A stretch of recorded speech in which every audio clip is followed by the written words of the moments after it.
Hello and welcome to Encore at Illinois. My name is Barry Hauser and I have the honor of serving as the Associate Director of Bands and the Director of the Marching Illini at the University of Illinois. Encore at Illinois is a series of asynchronous panel discussions on a variety of timely topics including entrepreneurship, careers in the arts, cultural sensitivity, music education, and the composition process. Led by our conducting faculty and expert panelists from around the country, Encore 2021 is well underway. Our topic today is a great one, and we're really excited to share this one with you, especially with the panelists that we have. Will be a panel discussion entitled Creating a Culture of Excellence Through Positive Experiences, featuring amazing musicians, conductors, educators, and some of my great colleagues and friends. We have Dr. Gregory Drain from Penn State University, Dr. Eaddy from McNeese State University, and Dr. Emily Moss from California State University, Los Angeles.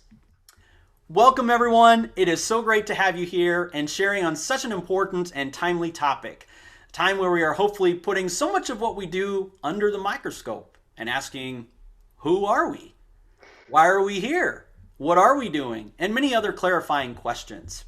So before we start, let's do some brief introductions. Tell us a little bit of who you are, where you teach, what you teach, and any part of your background you wish to share with us. And Dr. Drane, if you don't mind, let's start with you, please. Awesome. First off, thank you so much, Barry, for having me here. Professor Hauser, really appreciate it. My name is Dr. Gregory Drain. I teach at Penn State University. I'm the Director of Athletic Bands there. Also teach theory for non-majors in addition to the symphonic band. And also marching band techniques is one of the courses that I'm teaching this semester that I truly enjoy. From Miami, Florida, been at Penn State for 18 years now. So thank you all. Thank you so much. That's great. Dr. Eaddy, please. Well, hi everyone. I am Jacky Eaddy. I'm from the great state of South Carolina, from the biggest city, Orangeburg. I'm sure you've all heard of it. But from there, I'm a graduate of Florida State University, University of Georgia, and the University of North Texas.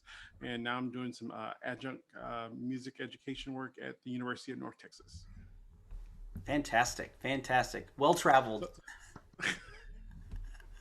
Thank you. And Dr. Moss, please. Hi, everybody. Thank you so much for having me. This is a really exciting conversation that we're going to have today. Looking forward to it. My name is Emily Moss, and I teach at California State University in Los Angeles. I've taught there for 10 years now. Previously, I was in Brooklyn, New York. I taught at the Brooklyn Conservatory of Music. And let's see, I teach conducting and music education. And I've spent some time in administration there as well. I was the department chair for several years. Interesting perspective on things for sure. And I come from the state of Washington. I grew up on an island north of Seattle called Whidbey Island, and so had kind of a unique sort of small town experience growing up. And so yeah, that's a little bit about me. Looking forward to this. Thanks. Awesome. Thank you. Thank you so much. So, like a lot of our sessions that we've done with Encore at Illinois, we have asked our students to submit some questions based on each topic. And so a big thank you to all of our students, and most of these questions we've taken. Some of them we may have reformatted or combined together because there were similar questions along the way. So again, we hope that we address many of your questions that you have out there with our time that we have with our wonderful panelists. So panelist, if you will, our first kind of area of topic that we'd like to tackle as we group this into kind of two different categories, one of excellence and then the other of culture or environment based on, what we like to call that within our ensemble setting or our organization. So let's start with excellence first. And this is an interesting one, and I think it may vary for each of us to a certain extent. So let's talk about defining what excellence is, maybe for you personally, for your program. Is this a word that you're still continuing to use with your program and organization, or do you feel that this is possibly a word that may limit access to marginalized populations? A lot in that first question, right? There's a lot to unpack there. So any initial thoughts about some of those things with the definition, and then kind of where we are within our society today of using that term as it pertains to access? Let's see. Shall one of us just jump in? Should we just jump in Whoever with would the like, topic? yeah, yeah. Okay. Sure. I'll give it a go. So first of all, I'll say just a little bit more about my university. So Cal State LA is sits right on the east side of Los Angeles, and we serve a large multi-ethnic, diverse population involving low-income students from a wide variety of backgrounds. And um, when you teach in a subject area like music, where there are requisite knowledge and skills that we often require, it can be a limiting factor to say we are only looking for excellence in our students. And so right off the bat, when I hear that, um, I think that it can really be a limiting factor. And so I like to think of it more instead of how can we take as many students as possible into our program and help them achieve excellence in from wherever they are coming, and that we collectively can create excellence from the standpoint of achievement, hard work, motivation, and things that are not necessarily dependent on from where you come. So I'll start Yeah, with that, and then yeah, let somebody else jump in. absolutely. That's great. Well, I'll jump in onto that. And I should have said earlier, I I spent 12 years teaching at Title I underprivileged schools in Orlando, and I've had the opportunity to teach at the University of South Carolina, McNeese State University, and been a part of a wide gambit of programs as well. And I, I still believe in the word excellence, because I think in everything we do there should be some kind of striving for the highest quality, or trying to be outstanding at something. Now I have also grown to learn that excellence, maybe when I first started teaching at my program, I started with 13 kids in the program. And if you came to my program playing the B flat scale, you were a superstar. So my term for, what I thought of excellence when I first started teaching, and I was like, okay, well, you can play two scales now. That's amazing. And so, but that's an achievable goal. But by the time I left there, we're performing all over the state and had all state people and blah blah blah blah blah. And so the level of excellence has risen up. Now you still get kids that come in with different viewpoints and perspectives, but you still want them to be able to strive for that excellence that you have. So if they come in and they only know how to put their instrument together, then that's great. Well, we're going to learn how to play one note today. And if you come in and and so I think the levels of excellence may, that scale may vary where you are, but I still think you should still have, you should still expect high achievement from anyone that comes into your program. So I still believe excellence can be had. Yeah, I'll jump in because I agree with both of you, but then there's some areas that I'm a little bit different when it comes to this term, excellence. Whereas of course I kind of grew up. We're always hearing that we want to strive for excellence, like Dr. Eaddy said, and yeah, I certainly wanted that. But as I was leading our program, I began to notice everybody had a different definition of what that excellence meant.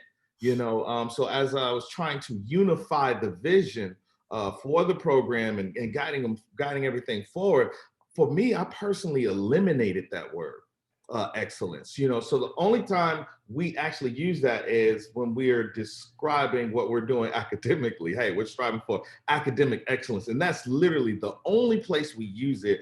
And that's just because it's still the vernacular of everyone else, outside of that. But I moved away from that because I started thinking about other businesses and entities who claim they're excellent, and I always thought, well, if you gotta claim you're excellent, and it's like, or just saying like, hey, we are the best shoe company in the world, and it's like, really, are you really? Or if you gotta say it, that actually leads me to question you. So for me, that kind of always created those kind of senses. So I moved away from it internally and just began defining whatever those goals are as clearly as possible. But I do recognize it's still a term that people use. So we may use it, outside of the organization, but internally, we don't necessarily use that kind of verbiage. You Yeah. know, that that you saying that made me actually think of another term, um, high standards. We have high standards, and I think a lot of people use that term as almost like a weed out. Like, Yeah, well, that I makes I me have I cringe. have I cringe. very cringe, totally cringeworthy. Like, well, we have very high standards here. Well, what does that mean? Does that mean that you're not going to include all of these very hardworking, wonderful people because they're not at your standard? Or does it mean that you start here and they go here, or that they have to start here? And anyway, there's so many of these terms that we really we're in an age of redefinition, I think, to empower more students and especially those that are not privileged to have the kind of upbringing where they can experience music at a high level because they have great equipment and they've had private lessons or et cetera, et cetera. But they certainly can achieve whatever word you want to use, or excellence or success is another one for me that seems very fraught often, that word. So redefinition is what I'm all about, and I love to hear you say that you're just you're taking charge of what words you use within your own organization to make it more powerful. Yeah. Yeah, it's. I think again, the high standards thing, right? How many organizations? I'll say organizations because this isn't just band related or music related, but again, to Greg's point of high standards. If we're out there saying, well, we have high standards, again, we're stating. Why don't we just let it speak for itself? It's very interesting, and so I think for a lot of us, the takeaway we have expectations, right? We have these expectations about what we want our programs to be, what we want our classrooms to be like.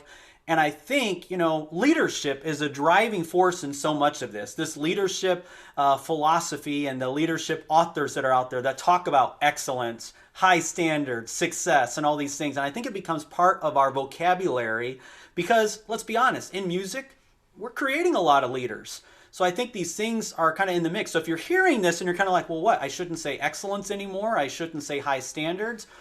I don't think that's what we're necessarily saying, but I think we need to think about what's important to our program. And this is where, again, I think so many things in music have at times provided limited access to all populations, socioeconomic, ethnicity, race, whatever the case may be. So as we look at some of these things, I think it's really important that we just are careful with what we say as opposed to just this leadership book says to do this, so I'm going to do that. Because every leadership book out there is certainly going to say high standards, excellence, success. And does that really make us successful or make us excellent? No. We can do those things in other ways. So, any other points? Can I jump in? Yeah, please. One thing I noticed with using those words or those types of words is when with me in particular teaching kids who come from nothing and they how do I say this, they're expected to be nothing or not grow into something, and so sometimes you use those words to I know listen in my case point so you can show them you don't have to be on your corner every day doing God's work. You can have the standard. And I guess another thing to think about. I also think about how you define those words to the people that you're in front of. It matters as well, because if they come in and they don't have the same kind, they're not as privileged as another person, you have to show them that, hey, you can achieve this level of success with this and that. Yeah. Oh, I'm jumping in on this one a little bit because even as Dr. Eaddy is talking, I think uh, who the message is coming from is just as important. You know, if I'm looking at, you know, and I've seen Dr. Eaddy's high school, and by the time I saw them, they were phenomenal. So if he would have told me he started with 13, I would have been like, that is not true. I do not believe you. You know, his organization saying that because of their circumstance, and to where he got them promoting, hey, yeah, we got high standards. Now that same message coming from another group that is in a more privileged situation, it might not be received, you know, in the same manner. And I was just thinking about that. Those light bulbs were just flashing, you know, as Dr. Eaddy was talking. So I think that's another thing. None of this is cut and dry, you know, in any case. Yeah, exactly. Yeah. Yeah, that's great. So very situational. Great. So, you know, kind of said that we're in two categories here. And so if we have anything else about excellence, please feel free to come back to that. But the rest of our time, no surprise here, we're going to talk about culture and environment. Oh, hey, can I say one more thing? Yeah, please, please. I think it's our job as educators to you know, have the same kind of expectations for everyone who enters our room. And a lot of times I've gone into classrooms, and because someone may not come in knowing as much or may not have the best brand of instrument, they're treated a certain kind of way.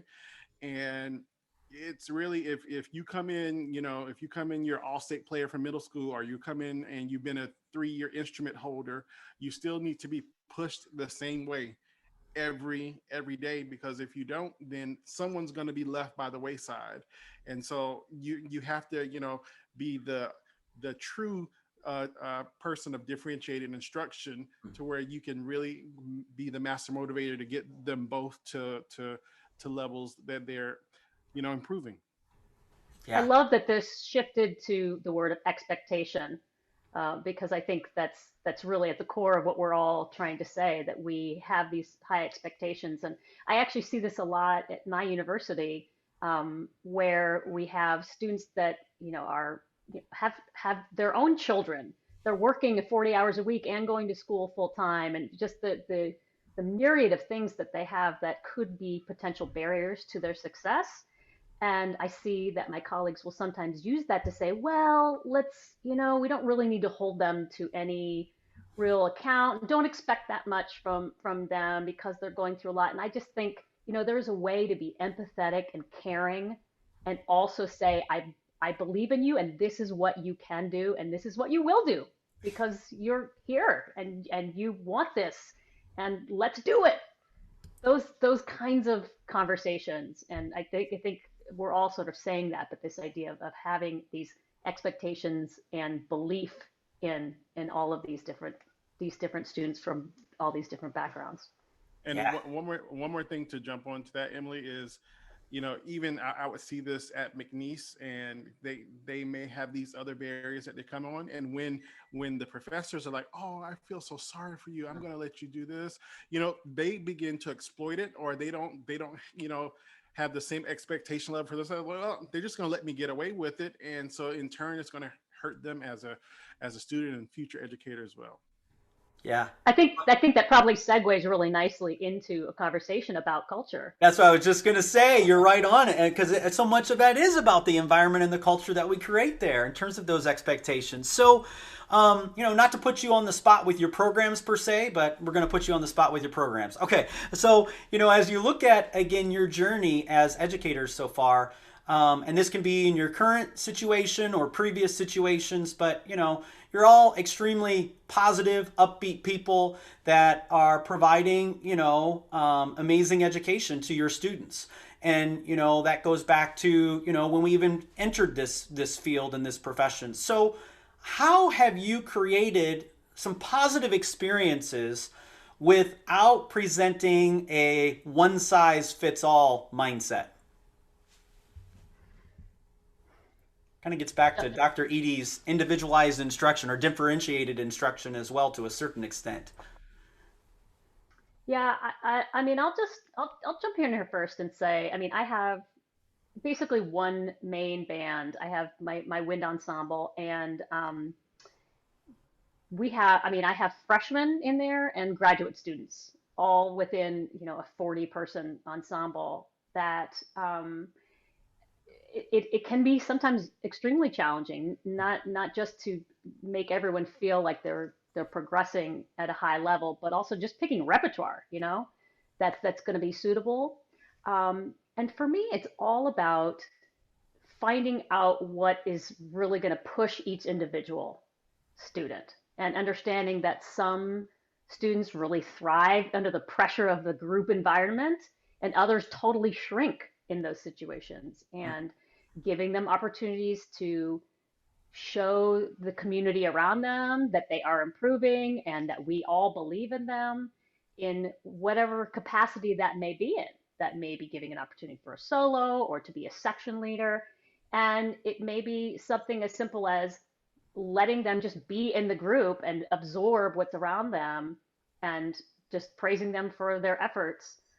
I know that's basically the definition of differentiated instruction, but but it's true. Like that's at the core of I think what good teaching is always is finding what motivates each individual student and just showing them that path and helping them down that path. Yeah, great. Yeah. Professor Hauser, you and I have had conversations about culture a lot, and I am a student of culture. And for me, what made me become a student, because there were some groups that I worked with that on paper, they should have not achieved what they achieved. And of course, as a young educator, my first thought was like, yeah, they got to it because of me. I'm a great educator. You know what I mean? Of course, and I wanted to think it was me. The more I begin to learn about culture and understand culture, I begin to recognize what was really happening, within those groups. Of course, as the leader, I was able to create the environment, but for me, it all came back down to safety, and building this environment of safety, an environment where everyone truly believed they were in a cooperative environment, that they had the freedom to fail within this environment, because they were not afraid of failing. They were able to strive and reach further.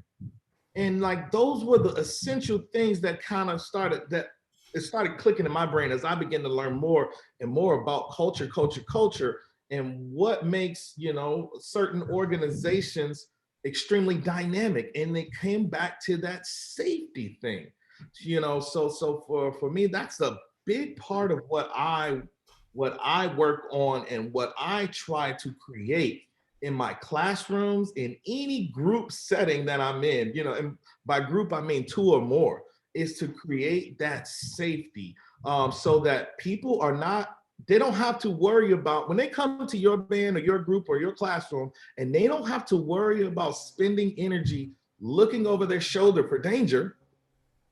They can expend all of their energy, trying to achieve, or meet, Dr. Moss's expectations, so that is kind of, for me, that's what I truly believe is at the heart of culture, and embracing everybody that comes into the door, regardless, where they come from, what background, and even what they come in with.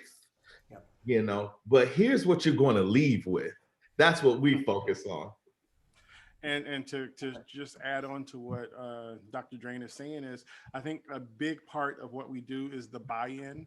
And how we always tell our students, nothing matters until you have a relationship with your students, and that's the first thing you need to do, yada yada yada. But in reality, it's true. You have to get your kids to buy in to the program and the beliefs, and that we all say that this is your program and we want it to be how you want it to be. It truly has to be that, and that's where that safety comes in, and they feel like it's okay to build upon everything that they have put in front of them. And so we let them kind of be the foundation. Well, this is where we could go. This is where we should be going. How can we get there as a unit? And you can do that in the outside group, in the inside group. You have different levels of people come in, and you just let us help the mission move forward together.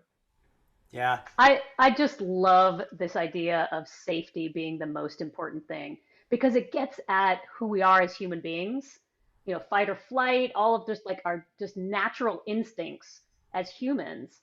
And when you can create that environment where people can fail, I just love that. It's so true. If the freshman sitting next to a grad student doesn't feel like they can play anything because they're just going to screw it up comparatively, then they're never going to get better. Yeah. They're never going to get better. Yeah. So the culture of safety, but also that each individual person matters, that their contribution, whatever it is, how big or how small, contributes to the group. The word I use often when I'm talking about culture of my group is community, that we are all a part of a community. And when you are in a community, you care about everybody else that's there, and what they do matters to your experience, and that's just the most important thing in group music making. So adding all of those things together is what I think really provides that positive experience for all, no matter what as you said, no matter what they show up with, whether they've got duct tape on their instrument or they just bought the shiniest of shiny new horns. Yeah. And if I could say, for me, I kind of had this experience at the high school level. I had he's a Hall of Fame music educator in Florida, Mr. Kenneth Talbert. And I just remember even every day he used to be saying, you got to encourage a growing flower. He used to always tell us that. You got to encourage a growing flower. Don't make fun of them because they squeak. Encourage a growing flower. And, looking now that I am, a music educator, looking at the things we did in the tunes that we performed, we were not supposed to be playing that. And we were successful. And I just as I matured, realizing, oh, that was at the heart of that group, as well. I don't want to talk too much, Barry, but if you could make me a co-host, I want to show you what I use to help transform my organization really quickly. And this is literally, I'll take 30 seconds. I just want to show everybody watching this. So about 5 years ago, can you guys see my screen? About 5 years ago, my second year, I've been with the organization. Blue Band was phenomenal. We had a really good culture. And I was trying to figure out how to take it to the next level. And I kind of took our values, with what I believed our values were.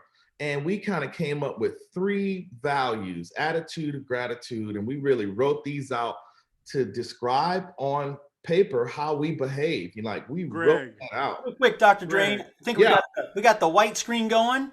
Y'all can't see that? No, do you have a graphic up? Is that what you're working on? Just so we can. Yeah, I do. I'm so sorry. No. You have to share the actual screen, right? Not the whiteboard, right? I was sharing the screen. There it is.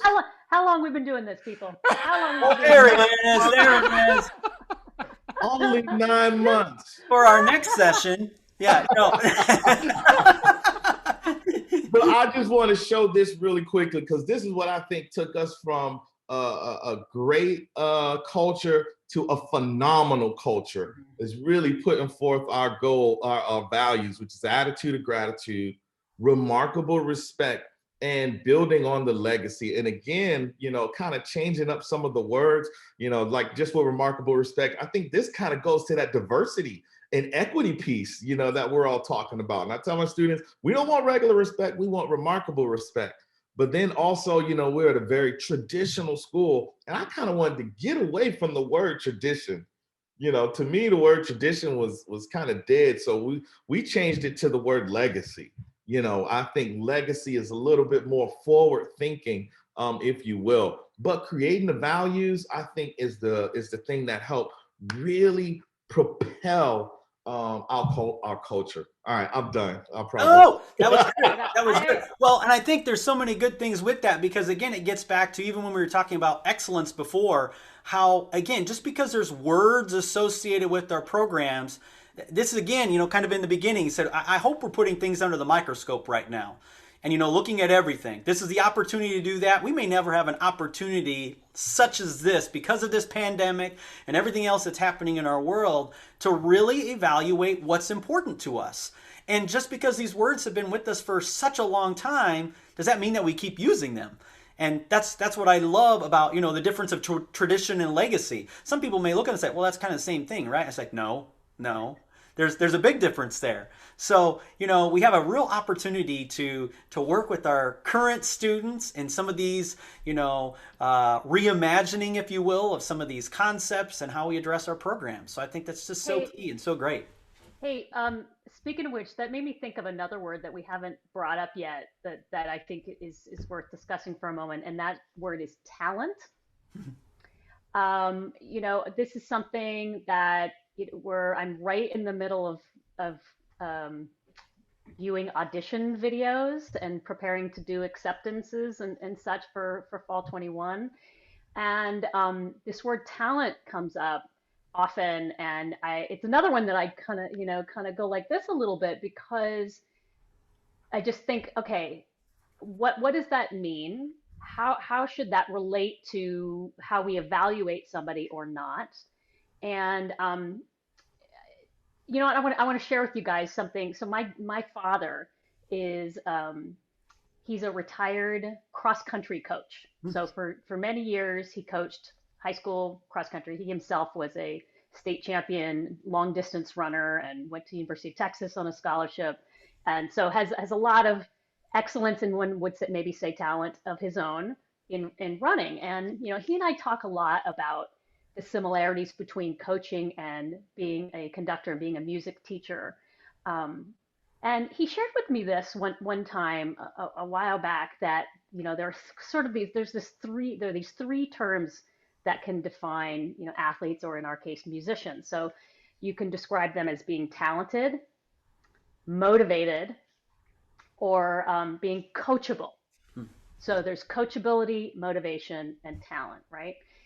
So what he discovered over his many years of coaching is that he can work with any student that has two of the three. Any student that has two of the three. So you can be talented, but that can't be the only thing. You need to be talented and motivated, or talented and coachable. But you know what? If you don't have any talent, but you're motivated and you're coachable, I can take you many places. And I think about that all the time in terms of what we do with music, because there's just so many students that love it, that love music and want to be a part of it, but maybe have not had the opportunities or been exposed, or maybe it's not in their family, or they didn't grow up listening to classical music, or whatever it is.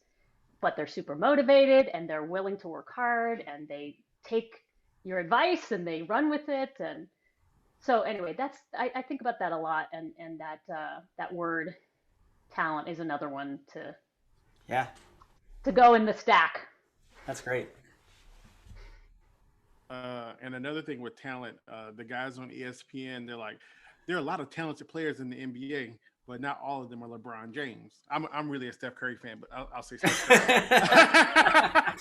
Curry. But you say, it's the work ethic that comes with the talent that really makes the person truly special.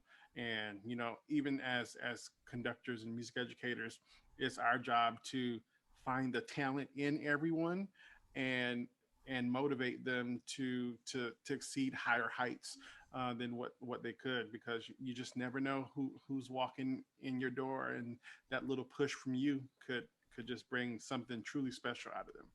Yeah, I think so well said. Yeah. In so much of this, it comes down, it's people, right? I mean, I'm not trying to make it simpler than what it is, but like if we invest in people, it's amazing what we can do. So it gets back to, are they talented? Are they coachable? All those things, that Dr. Moss shared that were, awesome and so true. But, when you look at the scope of this, if we focus on people that are walking in our doors and giving them the opportunity to flourish and being encouraging and inspire them. It's amazing what we can do in terms of our music classrooms, what we can do musically. And I think sometimes too often, and don't hate me because I'm saying this, music world, but sometimes we put music first, and I think we have to put some of the people first. And my own personal take on it.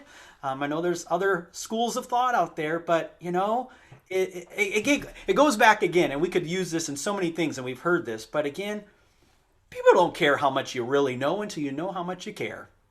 And we've heard that rephrased so many different ways, but it is such a key thing. And so when we look at these positive experiences for a music classroom, I think sometimes, first of all, we think of positive experiences if we get that, oh, we're the state champion, or we're first place, or we get a trophy, or do all these things, right? No. Let's talk about the everyday victories.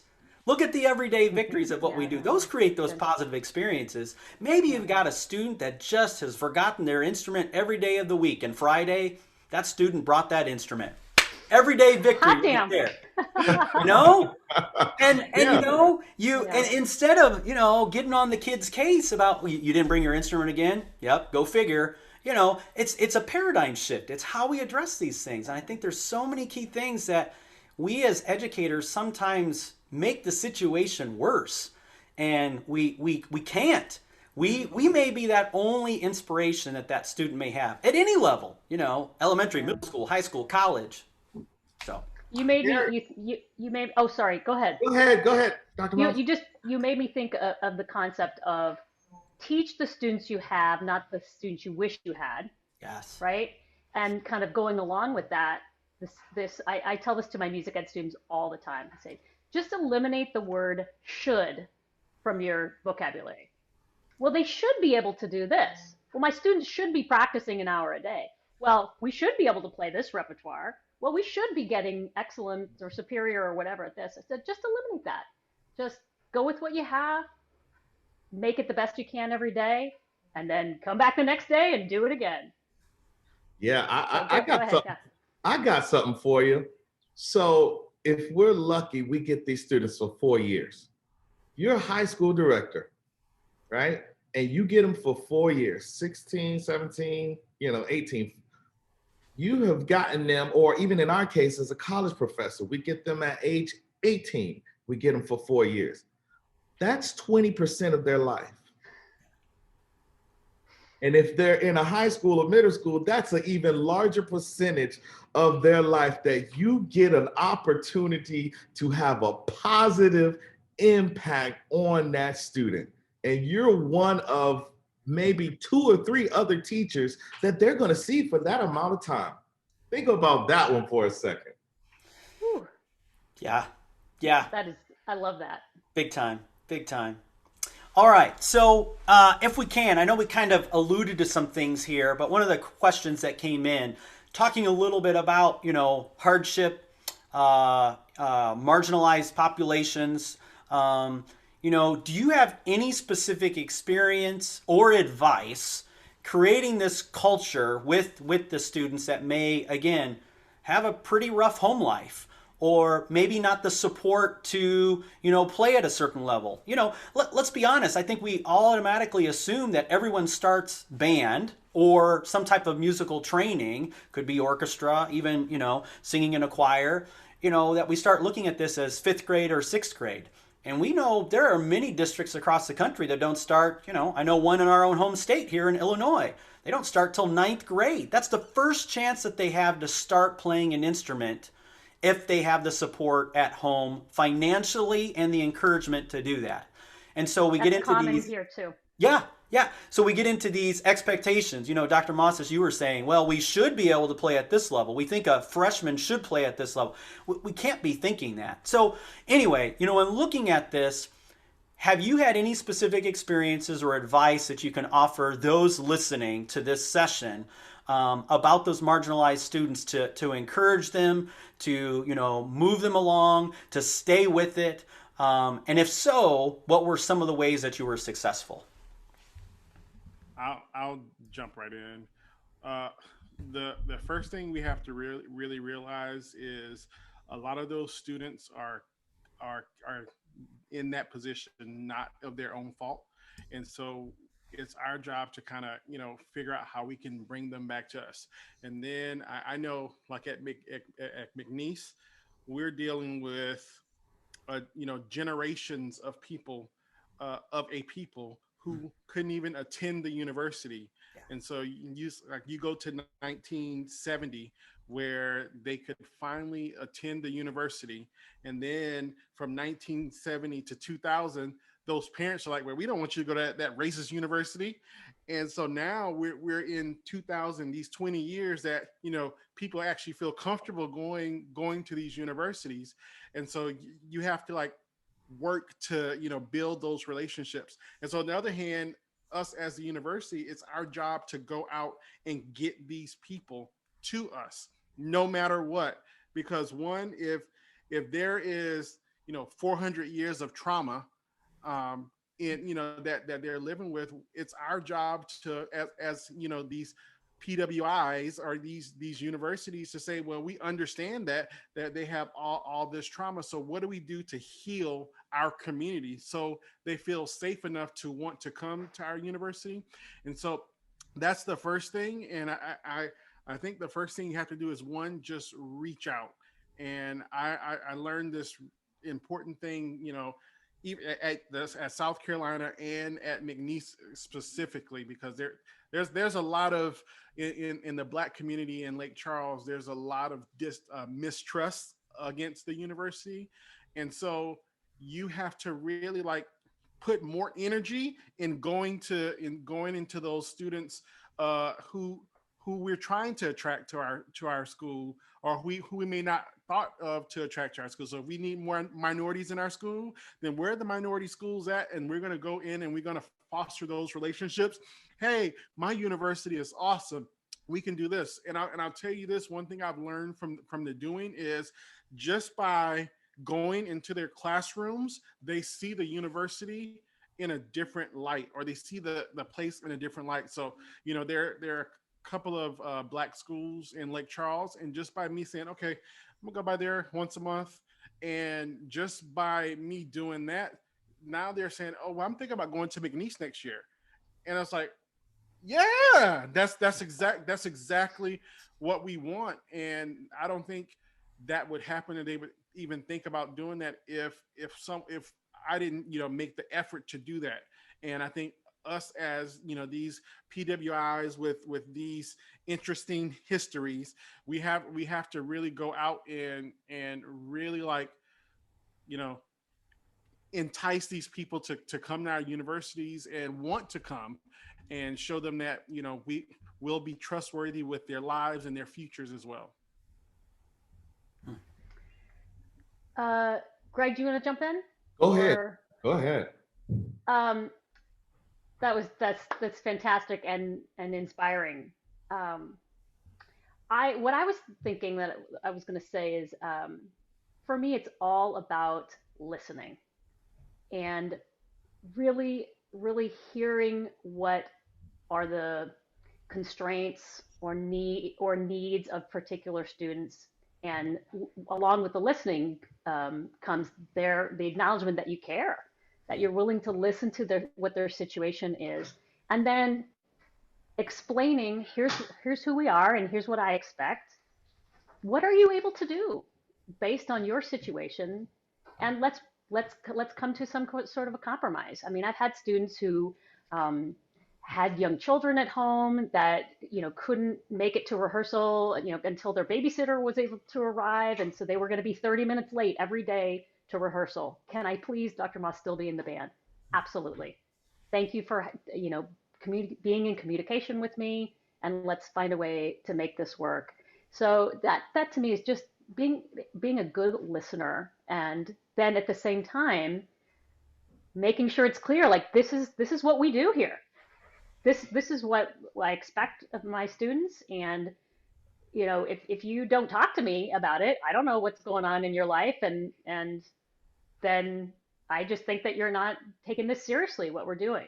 So having that balance of compassion and understanding with also high expectations, and that this is laying down a foundation of this is what we do.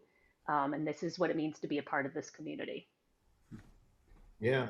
I guess along those lines, even kind of with what Jack is saying, I went to a historically Black college. I went to Bethune-Cookman University, now my career being one of the, first African Americans, at a Big Ten school in my position. I never got to meet the directors from the other places. It was the directors from Bethune-Cookman that came to my school, on numerous occasions, and Florida A&M.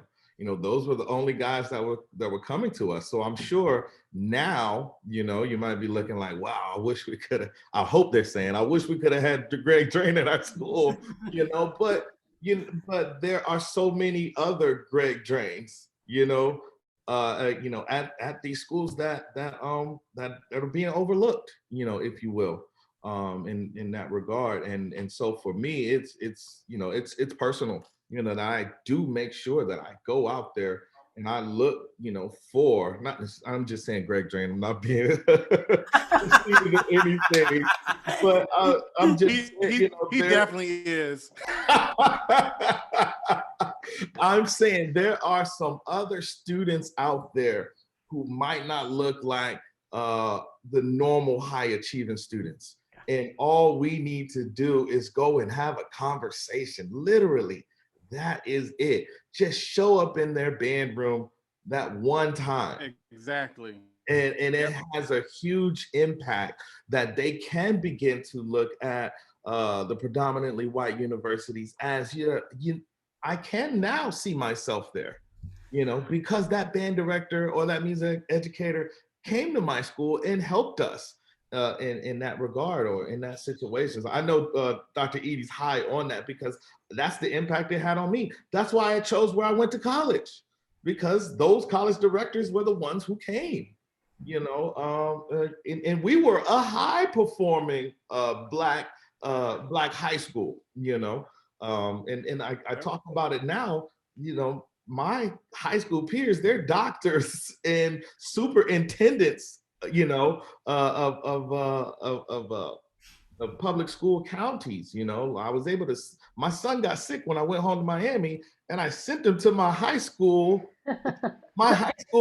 peers pediatrician. She runs her own practice. Amazing. And my wife is blown away, because we were a high performing Black school and all of us were in the band together and went on to do all these other magical things outside of band. But they are there and they are reaching out and waiting for us at the predominantly white universities to reach back, and have them attend our colleges, if that's where they would like to go. I think it's pretty interesting too, since we are putting so many words under the microscope, and so Dr. Drain, to what you're talking about here, isn't it interesting how I think sometimes too that we look at this as a recruitment opportunity, and maybe we shouldn't call it recruitment anymore. Maybe it should be, how about we engage? Yeah. I think we need to look at this because I think that's the other part of this. I'm not trying to take it deeper than what we need to here, but I think if we start looking at this again, well, I'm going to go to such and such school so I can recruit, so I can have more of a diverse population in front of me. Again, are we just checking the box again? I think the engagement part is such a key aspect of this, and at any level, right? Middle school, elementary school, high school, as we look at these opportunities to just, again, we have a real opportunity. I think sometimes we sell ourselves short in music. And we just think, well, I'm going to get who I'm going to get and whoever comes to me, or the vice versa of that, well, we're such and such school, so they're just going to flock to us. And I'm like, the talented, highly talented are going to come our way because we are blah, blah, blah university. Yeah, get over ourselves, people, Okay, so as we look at this, I think again, and again, I think this is the important part. We have to look at this as engagement. And that engagement, again, know that you may not be getting any students from that school. But you know what? If you're engaging with them, maybe you're showing that there's an opportunity and a door has been opened that they didn't think was going to be open for them. And they're going to go to another school because of you. And I think Barry, that's, can please. I say one quick Yeah. thing? Yeah. And you have to realize, like, I'll just say the white schools versus the Yeah. minority schools. You might go to the white schools every year, and Yep. because you've done that, it's a matriculation thing. They automatically know they're going to come there. If you just start going to the minority schools, it might take 4 years Yes. for them to want to come to your university. And it's not like you go now, they're going to come now. It's like you have to continue to build that relationship. You have to build a pipeline.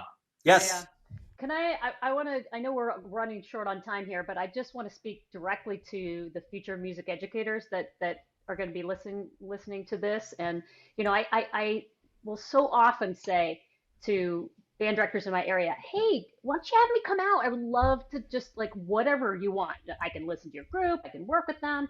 And sometimes they're very hesitant to have us out because they think we're going to judge or this, that, or the other thing. Or I will get, hey, sure, why don't you come out and you can just talk about your program? And I would say, like, I don't really want to do that. I don't want to just come to your school so I can just talk about my program. Like, they don't give a, I mean, maybe they do.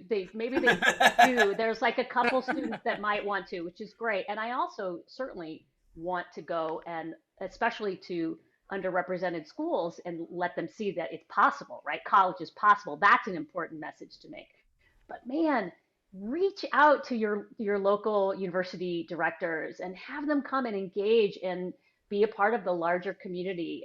And just I was thinking about that when you were talking about recruiting versus engaging with the community. And it's all about engagement with the community. And hey, if they happen to see you're from Cal State LA and they, you start creating a pipeline there or whatever, that's a positive side effect to what we all should be doing anyway, which is supporting our music educators in our area. And so all you future music educators out there, like, do it. Just have them out. They won't judge you. They're there to support you and give you whatever your program needs. Yeah. Great advice. Great advice.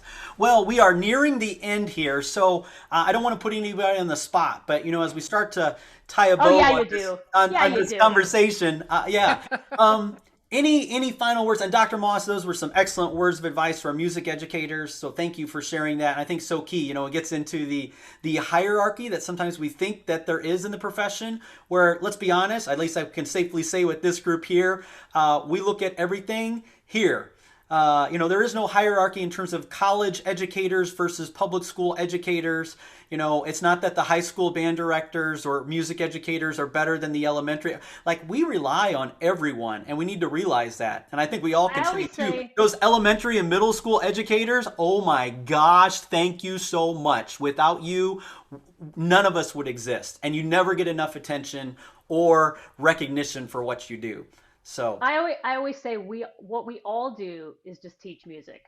Yeah. You just happen to teach 12-year-olds. Yes. And I happen to teach 22-year-olds, and we're all doing the same thing. And so amen to that. I love it. So if we could leave our listeners with maybe one last thought as we talk about, creating these positive experiences and this culture. We've kind of tackled some of the terminology and the definitions of some of these things, which thank you for doing so. And again, helping us rethink and just even just think about some of these concepts along the way. But any parting words or word advice, with this particular topic to our listeners today? I'll go first. We were talking about creating a situation that is safe for your students to fail, right? And so that because through failure makes you get better. Do the same for yourself. Allow yourself to fail. You're not going to ruin anybody's life. You're only going to grow from each of those experiences. And so just remember, it takes many, many years to figure out. I mean, hell, we're all still learning how to be good at our jobs. So don't be so hard on yourself and just allow yourself to have failures and then reflect and grow from each one of those as you continue on through your career. That's my advice. Excellent. Thank you. Am I up? And go ahead. Oh, go ahead, Greg. Dr. Eaddy, you got it. All right. And then for me, I will first say, like, love every student like your own, even if it's that student that you don't want to love, that student that you've been telling to get march on the right foot since freshman year, and that annoying, we all have those students, and you just have to really, really love on them. And it's your job to make sure everyone that walks into your program leaves a better human and then a better musician. And so you want to make sure you're setting your program up to be one that creates an environment that they want to become better people and help the world and become better musicians at that. So no matter who they are, no matter if they are, those students, but just continually build upon your programs and build the culture that you want them to be a part of. And it takes hard work, and it takes, a lot of times it takes action, and especially when you're dealing with people who are not privileged. And sometimes, uh, my wife would always say, "Come home, come home." I'm like, "Okay, I'm coming, eventually." And so, and so sometimes it just takes time, but a lot of it's just some things that we do. So continue to, love on your students, trust that what you're doing is the right thing, and everything will be great. Yeah. So I'd like to say to those future music educators, understand that right now you are preparing for a foreseeable future.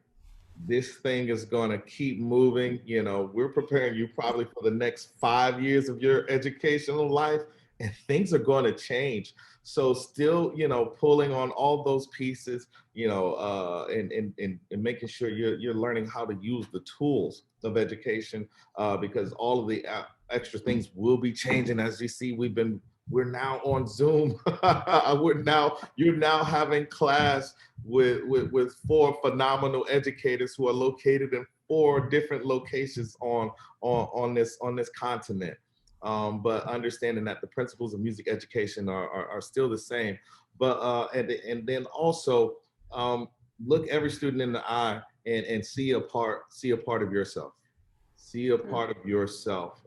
And I think that is a big tool in making it safe and all these other things that we have been talking about here. So I wish you all the best of luck. Well, thank you. Wow. Thank you for That was some. amazing. Yeah, thank you for some awesome advice, amazing insight and personal beliefs from all of you. Ways to make sure our current and prospective students feel accepted, loved, respected, as well as part of a positive culture. We have an amazing opportunity through music to build community and positive experiences in our ensembles. So thank you once again, Dr. Drane, Dr. Eaddy, Dr. Moss, and thank you to you joining or watching us today. And we look forward to seeing you in our next Encore. Take care, everyone.